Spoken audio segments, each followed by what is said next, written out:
Hello guys, आज लेके आया हूँ एक सक्सेस स्टोरी जो कि सक्सेस स्टोरी कम है लेकिन इंस्पिरेशनल स्टोरी ज़्यादा है। अगर आपको भी एंग्जाइटी है, किसी तरीके का कोई फियर है, क्लॉस्ट्रोफोबिया है, तो उसी की एक मोटिवेशनल इंस्पिरेशनल सक्सेस स्टोरी आज लेके आया हूँ जो कि मेरी पेशेंट हैं पूजा, जिनको ये सारा प्रॉब्लम था, जो कि बहुत ही क्लॉस्ट्रोफोबिक फील करती थी। कहीं भी अगर ऑक्सीजन कम हो, क्लोज कन्फाइंड स्पेसेस हों, तो इनका जाना मुश्किल होता था।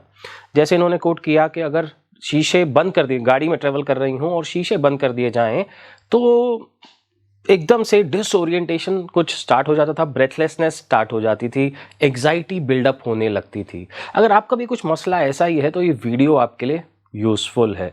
जानते हैं डॉक्टर पूजा से कि इनका क्या मसला था, क्या प्रॉब्लम थी। आइए पूजा, क्या आप बोलना चाहोगे कि क्या प्रॉब्लम थी? आप मेरे पास किस वजह से आए थे?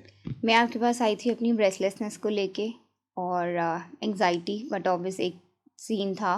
और इसके साथ साथ मेरे को जो गाड़ी में बैठते ही मेरे को एकदम शीशे बंद होते थे, एसी चल भी रहा होता था, मुझे लगता था मुझे सांस नहीं आ रही। थोड़ी देर बैठना भी मेरे लिए मुश्किल था।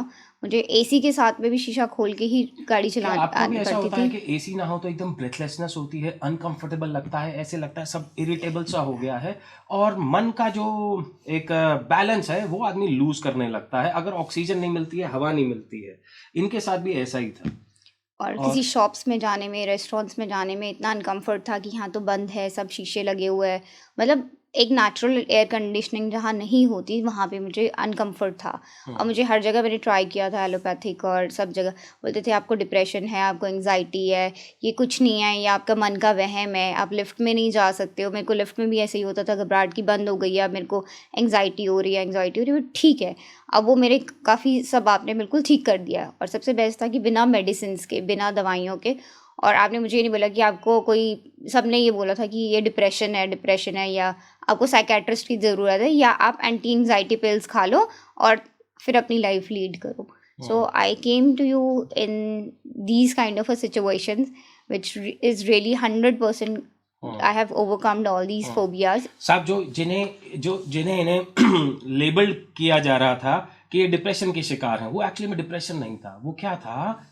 एंग्जाइटी थी। अब एंग्जाइटी क्यों बिल्डअप हो रही थी? एंग्जाइटी बिल्डअप हो रही थी क्योंकि जो ऑक्सीजन का लेवल था, इनकी बॉडी को जो ऑक्सीजन जितना जाना चाहिए, इनकी ब्रीदिंग कैपेसिटी वैसे ही कम थी। जैसे ही ऐसे एरिया में जाते हैं जहाँ पे सफोकेशन है, जहाँ पे फ्रेश एयर की सप्लाई कम है, वहां इनका जाना मुश्किल हो जाता था। तो इन्होंने बहुत सारे डॉक्टर्स को दिखाया, तो सबने बोला कि आपको जो है डिप्रेशन हो रहा है। साफ डिप्रेशन एक्चुअली में डिप्रेशन नहीं था, उसका कारण था एंग्जाइटी। एंग्जाइटी किस वजह से? सांस ना आना।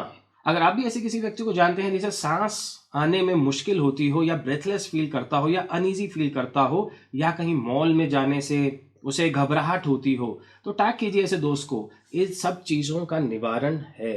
हर डिप्रेशन एक्चुअल डिप्रेशन नहीं है साहब। कई बार बॉडी का जो डिमांड है, इनके लिए एयर की डिमांड थी, वो एयर की डिमांड फुलफिल नहीं हो रही है, तो एग्जाइटी बिल्डअप हो रही है। ये एक मोटिवेशनल स्टोरी भी है। इनका जब मैंने ट्रीटमेंट करा तो कई बार हमें रिजल्ट मिले, कई बार रिजल्ट नहीं मिले, but she was motivated enough to come and tell me कि नहीं डॉक्टर आप करो, I think we can do it, there is something which we have gain and we can gain further. So इनका भी एक motivational level जो था ना, बहुत अच्छा था। तो यही इस सक्सेस स्टोरी के दो चीज़ें हैं। एक तो ट्रीटमेंट तो है ही है, लेकिन आपका अपने आप मोटिवेटेड रहना और चीज़ें ट्राई करते रहना। और इसी के साथ thanks for watching and thank you Pooja for the wonderful thank review. You, आपने मेरी लाइफ इतनी सिंपल कर दी। Thank you really, I am really grateful to you कि बिना दवाइयों के, बिना किसी सर्जरी के, बिना डिप्रेशन का टैग लिए, you have cured me. This is really important for me. Thank you. Thanks for the kind word.